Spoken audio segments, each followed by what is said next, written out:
नमस्कार फलटणकर. आज आपण आहोत प्रभाग क्रमांक इथल्या फलटण मधील आपला प्रभाग क्रमांक किती साहेब? 2 ब मध्ये असणारे राष्ट्रवादी काँग्रेस पक्ष शरदचंद्र पवार गटाचे उमेदवार, एक तरुण तडफदार उमेदवार आपल्या समवेत आज आहेत. अगदी परखड प्रतिक्रिया देणार आहेत असं दिसतंय. कारण ज्या अनुषंगाने, ज्या ध्येयाने, ज्या सामर्थ्याने त्यांनी उमेदवारी घेतलेली आहे नगरसेवक म्हणून, ते आज प्रचार करून आता अगदी निवडणूक काही दिवसावर आलेली असताना आपली प्रतिक्रिया व्यक्त करतायत. म्हणजे मोठ्या आत्मविश्वासाने बोलतील असं आपण पाहूया, आपल्याला दिसेलच. तर हे आहेत श्री कुणाल किशोर काकडे. काकडे साहेब नमस्कार. नमस्कार. आपलं सातारा न्यूज मध्ये सहर्ष स्वागत आहे. धन्यवाद.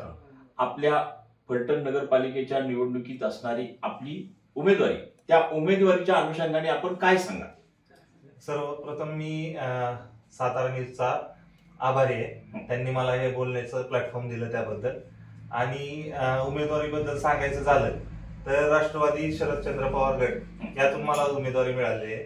आणि माझं चिन्ह हे तुतारी वाजवणारा माणूस आहे. तर आम्ही ज्या वेळेस, मी स्वतःचं पहिल्यांदा इंट्रोडक्शन देतो. मी एक BSc ग्रॅज्युएट आहे आणि त्यानंतर मी MBA केलंय गांधीनगर गुजरातहून. आणि पूर्ण माझा 7 वर्षाचा जो अनुभव आहे तो बँकिंग सेक्टर आणि इन्व्हेस्टमेंट आणि इन्शुरन्स मध्ये.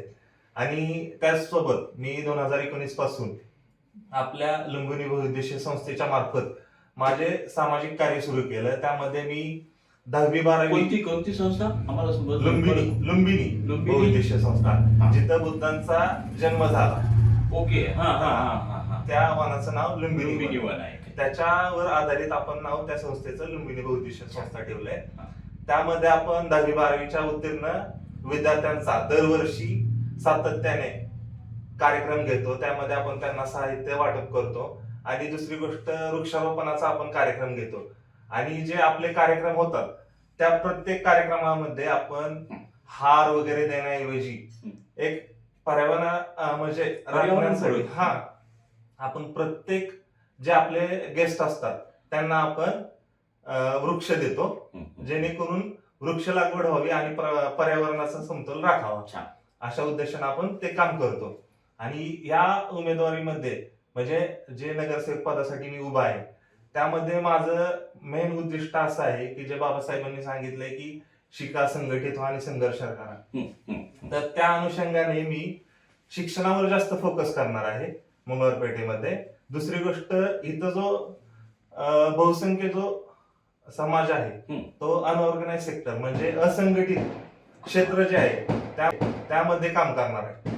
तर असंघटित क्षेत्र म्हणजे काय, तर तिथं जे बहुसंख्य लोक आहेत ते रिक्षा चालक आहेत, कोण भाजी विक्रेता आहेत, लघु व्यावसायिक आहेत, ज्यांचं ह्या अर्थव्यवस्थेमध्ये योगदान आहे, पण जे त्यांना सरकारकडून मिळायला पाहिजे ज्या सुखसुविधा त्या त्यांच्यापर्यंत कमी प्रमाणात पोहोचतात. शासकीय योजनांचा लाभ कमी असं म्हणायचं. बरोबर. त्या अनुषंगाने आपल्याला त्यांच्या शिक्षण, त्यांचा जो कुटुंब आहे त्यांचे पूर्ण, फक्त मतदारच नाही पण त्यांचं जे पूर्ण कुटुंब आहे त्यांच्यातील घरातील सर्वांना एक शिक्षण, आरोग्य आणि ज्या मूलभूत सुविधा आहेत त्या आपण तिथं प्रतिनिधी म्हणून त्यांना पोहोचवण्याचं काम करणार आहे. आपण नगरसेवक झाला तर हो फलटण नगरपालिकेच्या या निवडणुकीत अगदी प्रामुख्याने एक गोष्ट जाणवत आहे. अतिशय सुशिक्षित उमेदवार पहिल्यांदाच या फलटण नगरपालिकेत पाहायला मिळत आहे.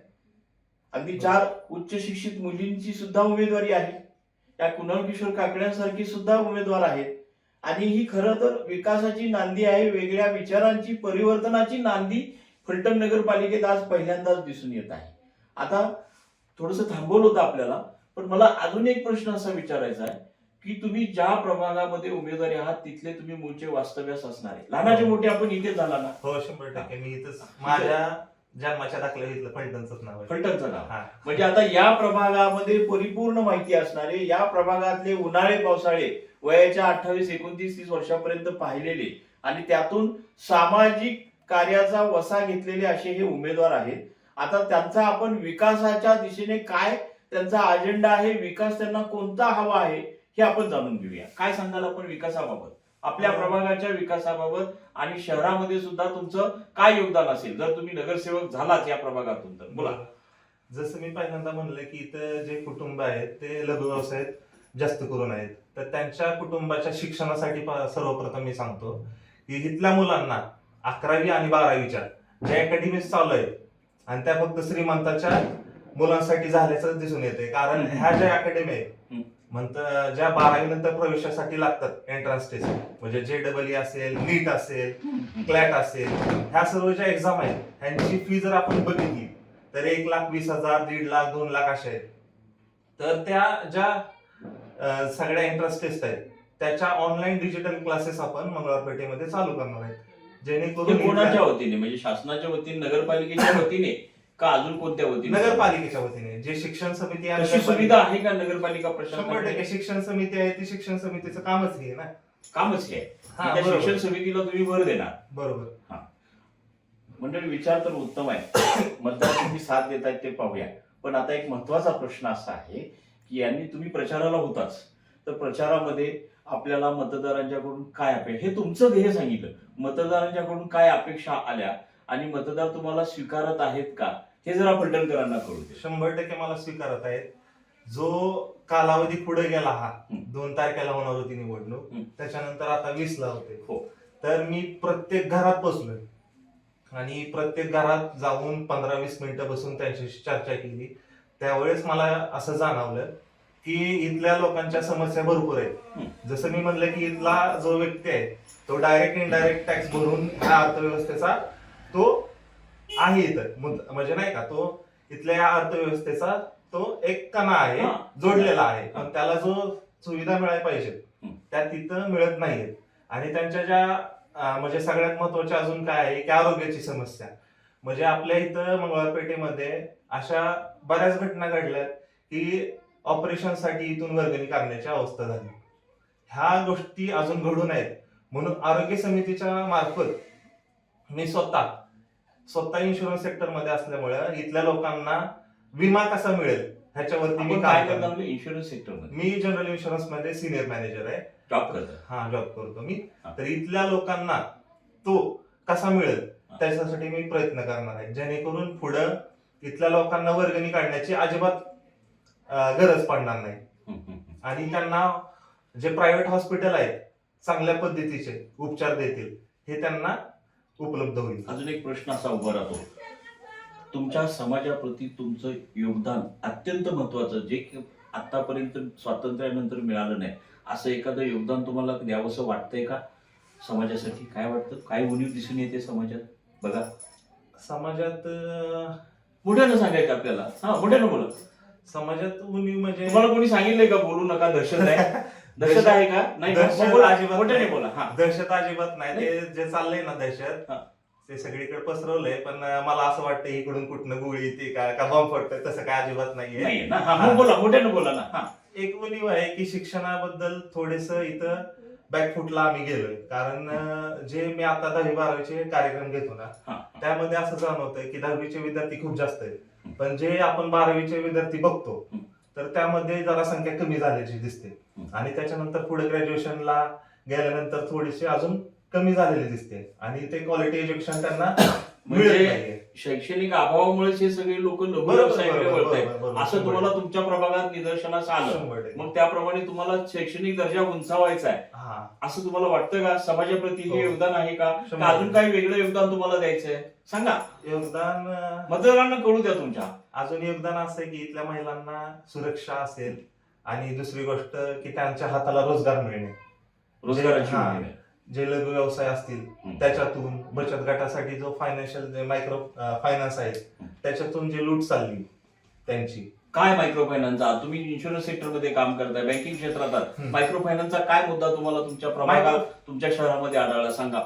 मायक्रो फायनान्स म्हणजे काय? अत्यंत महत्वाचा प्रश्न आहे का? बरोबर. कसं तुम्ही बोला याच्यावर, सांगा. मायक्रो फायनान्स म्हणजे काय की फक्त त्यांना त्या महिला बचत गटांना कर्ज दिलं जाते आणि त्यांच्याकडून जास्त इंटरेस्ट मध्ये त्यांच्याकडून वसूल केलं जाते.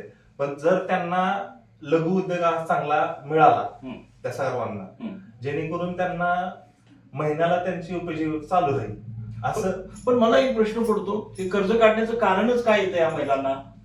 आता ते म्हणजे चालू आहेत महिला बचत गटात सगळीकडे स्वार, आणि काय म्हणजे थोडस नाही हा. का आर्थिक स्थिती उत्तमाची नसल्यामुळे कर्जाकडे त्यांना जावं जावं लागतं असंच आहे लागतं. ना. बरोबर मग आता यासाठी तुम्ही काय कराल? जर तुम्ही नगरसेवक झाला, नगरपालिकेच्या माध्यमातून आपल्या शहरामध्ये प्रभागामध्ये फक्त प्रभागापुरतं हे कराल का शहरापुरतं कराल? म्हणजे आपल्या प्रभागात जर ते सक्सेसफुल झालं तर सगळ्या शहरातच ते होईल. होईल. हा. मग तुम्ही एक आता म्हणजे उदाहरण करणार तुमच्या प्रभागावर, बरोबर. काय करणार आहात सांगा? सगळ्याच बाबतीत जर लघु उद्योग काही त्यांना देता आला, जेणेकरून की बाबा माझं काय म्हणणं होतं की इथले जे प्रभाग आहे तिथं जर काही महिला आहेत त्या गरोदर असतील समजा, आणि त्यातून मी म्हणतोय की 100 महिला गरोदर असतील तर त्यांना जे पोषक आहार दिला जातो, तर ह्या महिलांना ते करण्यासाठी आपण जर तो एक लघु उद्योग प्रोव्हाइड केला तर त्यातून बऱ्याच महिलांना रोजगार उपलब्ध होईल. अशा प्रकारे आपण बऱ्याच गोष्टी करू शकतो. मग तुम्ही आता मतदारांना हा तुमची संकल्पना सांगितली विकासाची, मी बरोबर. नगरसेवक झालो, मतदारांनी तुम्हाला संधी दिली तर मी ह्या गोष्टी तुमच्यासाठी पुरेल. 100%. तर तुमचा हा अजेंडा विकासाचा झाला तर तुम्ही मतदारांना काय आवाहन कराल? तुमच्या विजयासाठी काय आवाहन कराल सांगा? विजय माझा झालाच आहे, निश्चितच आहे. अरे वा. तरी मी आवाहन करतो हा. की ह्या सर्व ज्या गोष्टी मी सांगितल्या आणि घराघरापर्यंत पोहोचून मी ज्या गोष्टी सांगितल्या त्या पूर्ण करायसाठी मला तुमच्या सगळ्यांची आवश्यकता असणार आहे. आणि आवश्यकता म्हणजे काय? मताची आवश्यकता असणार हे आहे. सांगा. मताची आवश्यकता असणार आहे.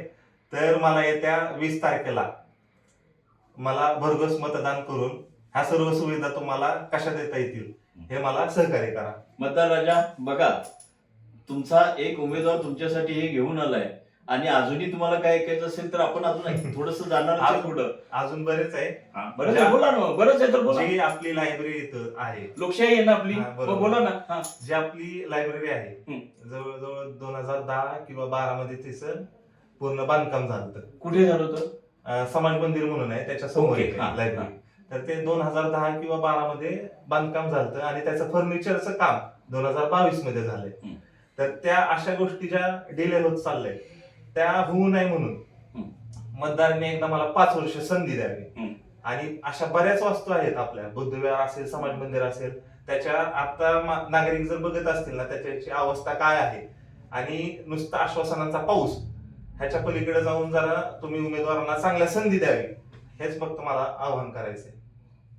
अजून एक माझ्या माहितीत असं आलेलं आहे की आपल्या भारतीय घटनेचे शिल्पकार, संविधानाचे होते डॉक्टर बाबासाहेब आंबेडकर यांचं इथं वास्तव्य होतं किंवा हे इथे येऊन गेले 1939 मध्ये. किती? 1939 येऊन गेले. हा, तर त्यावेळी ते जिथे येऊन गेले त्या ऐतिहासिक वास्तूचं जडणघडण किंवा तिथे त्यांच्या विचारांचं काय कार्य चालू आहे का? तिथं आपल्या बुद्धविहार चालू म्हणजे आहे तिथं, पण ते खूप मोडकळीस आले. तिथं लाईटची व्यवस्था व्यवस्थित नाहीये.